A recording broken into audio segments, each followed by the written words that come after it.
Just start by telling me who you are and what your connection is to, I assume, Parkfield School, was it, or was it Hall Green? It was Parkfield when I first came. I actually joined in 2008 when we'd still got what was the old Bilston site. Bilston site. Yeah. I started there in a very, very small kitchen. There were 3 members of staff. We still fed the school, and then it went to just 2 year groups would come on a Tuesday and a Friday for, I think it was maths, science. Very old kitchen, very small, not what I was used to at all. Day 2, I don't know whether I was thinking, what have I done here, kind of thing. And now I'm catering manager over the whole school. So I've come a long way. You certainly have. Not necessarily because I wanted to, I just kind of fell into this, fell into that. Could you cover this? Could you cover that? I mean, I've got 23 years of experience in catering when I came. So I'd got a lot of experience under my belt, but not necessarily in a school setting. So it was very different. And there's been highs, there's been lows, but I've always liked to think I've gone the extra mile. And whether it be for staff, whether it be to the children, you know, and I wouldn't ask any member of staff as catering manager now to do anything I wouldn't do myself. You know, you've climbed the ranks, you've done it, you know, hot and sweaty kind of thing. But I've thoroughly enjoyed my experience. So tell me the difference between how it was at this school here, this site here, to how it was to how it is now. What were the kitchens like then? The kitchen was very small. I also spent a lot of time at WRE. Parkfield's main site as well. After this sort of closed down at Bilston, as I say, it was a very small kitchen, there were only 2 members of staff. I went up to WRE, and that was a much bigger kitchen, more what I was used to. You say WRE, what Wolverhampton Road East, the Parkfield site up there. So yeah, it was a much bigger team there, much bigger setting, more what I was used to. And I just gained, you know, the catering manager there then supported me a lot, and I just gained more experience of the school setting. And how have things changed in the sort of school food setting? Because there's been more dramatically.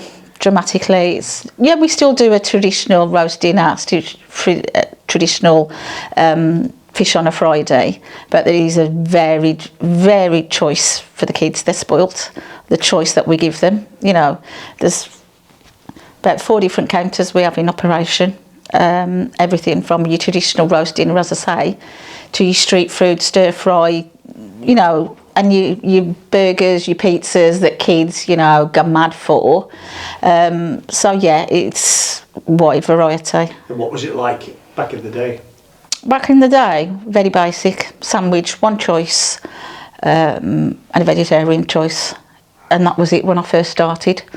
When we went up to WRE, there was a little bit more choice, but nowhere near the numbers that we do now.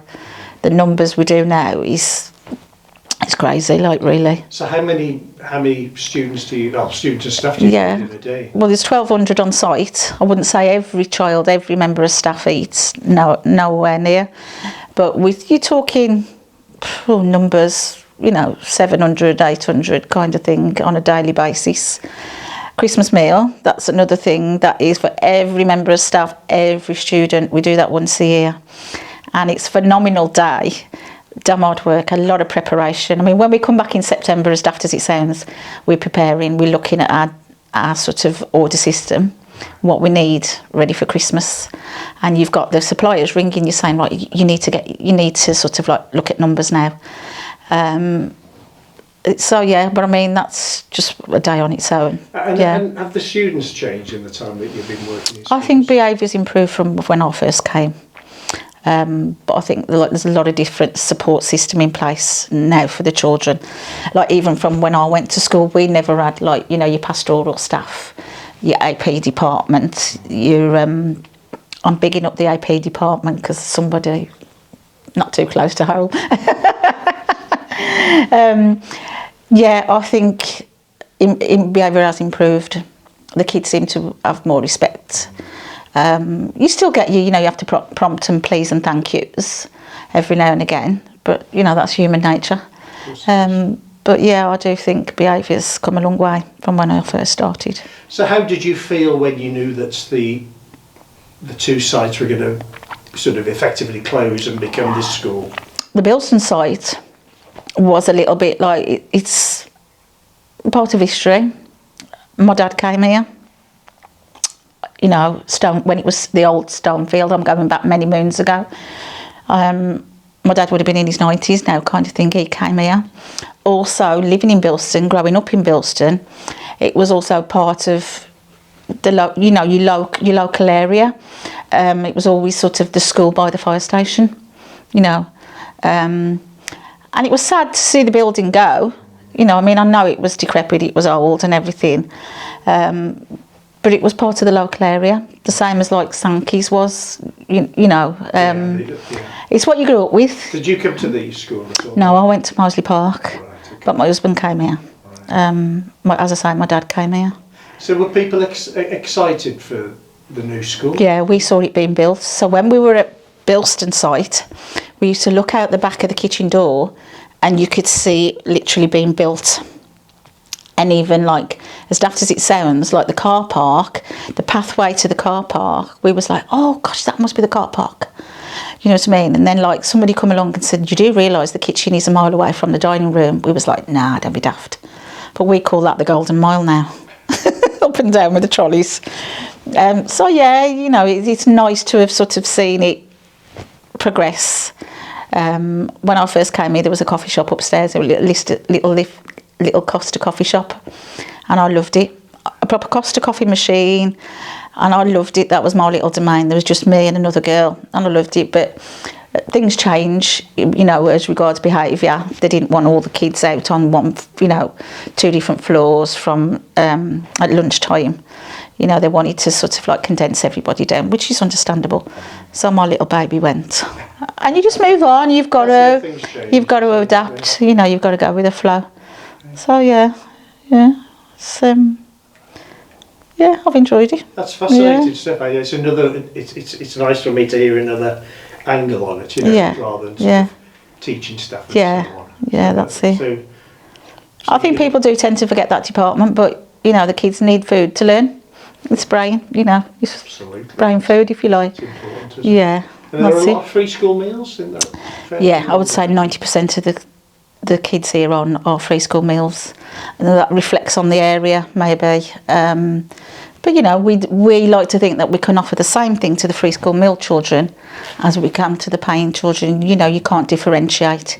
If one wants that cake within reason, you know, then yeah, by all means you can have that. The same. That's how we sort of like the kids to be treated, you know. And then you've got some that just don't stop eating, and you say, no, you spent all your money. That's it. Mum's not going to be happy if you spend £10 today. You're only allowed £5 limit. You know, especially when they're new in year 7. I mean, we've got them all coming next week, so that should be fun and games. But it's just getting through to them, and then you get to know the little characters, what they like to eat, how much they're going to spend. You know, who pushes in the queue, who doesn't. You know, you've got to have one eye there and one eye there kind of thing. So yeah, you're looking after them at sort of lunchtime, keeping an eye on them. Yeah, and I think we see a different side to them. You know, they've been confined in the classroom for 2 to 3 hours of a morning. They come to lunch, they think, oh, you know, we're free for half an hour. And they're a little bit more light-hearted. Not always, you know, you do have your challenging moments. But I think we do see a different side to them.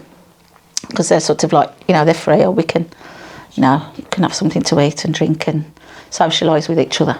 So we do tend to, you know, sometimes they'll say, oh, he's a right one, or shit. And we say, really? You know, we see a different side of them. Yeah, so yeah, it's all good fun. That's lovely. That is fantastic. That's all right, you're welcome. That's great. Yeah.